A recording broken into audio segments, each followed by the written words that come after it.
بسم اللہ الرحمن الرحیم الحمد للہ رب العالمین والعاقبۃ للمتقین والصلاة والسلام علی نبیہ ورسولہ محمد وعلی آلہ وصحبہ اجمعین وبعد۔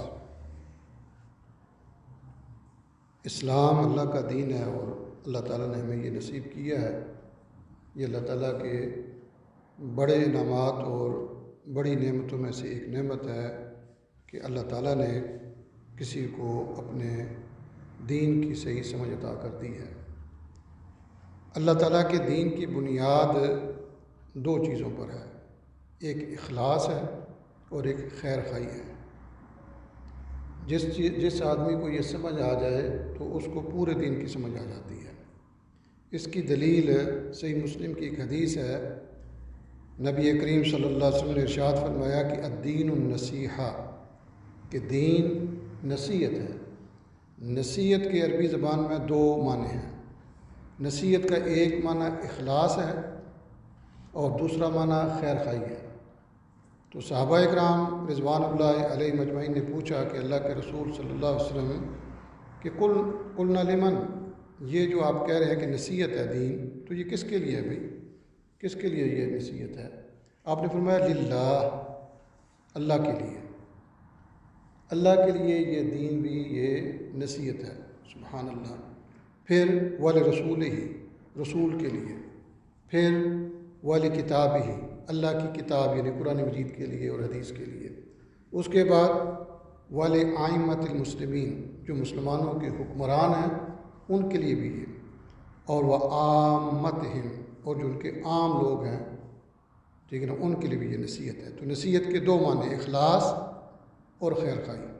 تو اخلاص یعنی جو کام بھی کیا جائے تو وہ اس کی بنیاد اخلاص پر ہو، اور دوسرا خیر خواہی کے انداز میں کہ انسانوں کے ساتھ آپ کا تعلق ہے تو ایک مسلمان آدمی جس نے دین کو اپنا لیا ہے یا جس کو اللہ نے دین کی سمجھ عطا کر دی ہے، تو اس کے ذمہ کیا ہے کہ وہ دوسروں کا بھلا چاہے، دوسروں کے ساتھ بھلائی کرے، دوسروں کے ساتھ خیر خواہی کرے، دوسرے کسی کو نقصان نہ پہنچائے، حتیٰ کہ انسان اپنے آپ کو بھی نقصان نہیں پہنچا سکتا۔ دوسرا تو بہت دور کی بات ہے نا، انسان اپنے آپ کو بھی نقصان نہیں پہنچا سکتا۔ اس چیز کو اللہ نے حرام قرار دیا ہے۔ اللہ نے کہا ہے کہ وَلَا تُلْقُوا بِأَيْدِيكُمْ إِلَى التَّهْلُكَةِ، کہ تم اپنے آپ کو ہلاکت میں نہ ڈالو، ایسا کام نہ کرو یا ایسی چیز کھاؤ پیو نہ یا ایسا معاملہ نہ کرو جس سے تم ہلاک ہو جاؤ۔ اور اس چیز سے روک دیا گیا، اللہ تعالیٰ نے روکا ہے اس سے۔ اللہ نے کہا قُوا أَنفُسَكُمْ وَأَهْلِيكُمْ نَارًا، کہ تم اپنے آپ کو بچاؤ دوزخ سے، یعنی انسان اپنے آپ کو بھی آگ میں نہیں ڈال سکتا، اپنے آپ کو جہنم کے راستے پر نہیں لے کر جا سکتا۔ تو یہ اللہ تعالیٰ نے یہ بات کہی ہے کہ انسان، دوسرا تو بعد کی بات ہے نا کہ اس کے ساتھ خیر خواہی کرنی ہے، کہ اپنے ساتھ بھی انسان برائی کا معاملہ نہیں کر سکتا ہے۔ اور انسان اگر تھوڑا سا غور کرے تو انسان سارا کا سارا جو ہے یہ اللہ کی خود ایک نعمت ہے۔ انسان، یہ انسان از خود آیا نہیں ہے، اللہ نے نعمت کے طور پر ادا کی۔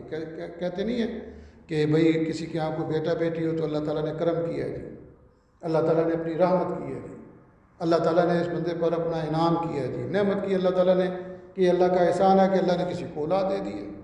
تو انسان جو ہے، انسان نہ اپنی زندگی کا مالک ہے اور نہ اپنی موت کا مالک ہے۔ جب انسان کا معاملہ ایسے ہے تو یہ انسان ہے کیا؟ انسان ایک اللہ تعالیٰ کی امانت ہے۔ تو امانت کیا ہوتی ہے کہ امانت جیسے یعنی کہا جاتا ہے کہ آپ نے یہ اس طرح اس کے ساتھ کرنا ہے تو اس کے ساتھ اسی طرح کیا جائے گا جیسے مالک کہتا ہے۔ مثال کے طور پر ایک آدمی کہتا ہے جی یہ میرے پیسے آپ کے پاس امانت ہے، تو آپ نے اس کو استعمال نہیں کرنا۔ کوئی بندہ کنڈیشن لگا دیتا ہے، وہ کنڈیشن لگاتا ہے مثال کے طور پر کہ آپ نے یہ جو نوٹ میں نے آپ کو دیے ہیں یا جو بھی سونا چاندی یہی نوٹ مجھے چاہیے واپس، تو اس کی پاسداری کرنا ضروری ہے۔ ہاں اگر وہ کہتا ہے کہ چلو یہ نوٹ تو آپ چینج کر سکتے ہیں یہ ضرورت ہو، لیکن مجھے جب ضرورت پڑے، تو جو بھی وہ کنڈیشن لگائے گا یا جو بھی وہ کہے گا اس کے مطابق کرنا ضروری ہے۔ تو بالکل دین میں بھی ایسے ہی ہے۔ اللہ اکبر، دین میں بھی ایسے ہی ہے۔ جو جس آدمی کو یہ سمجھ آ جائے کہ میرے دین کی بنیاد اخلاص پر ہے اور خیر خواہی پر ہے،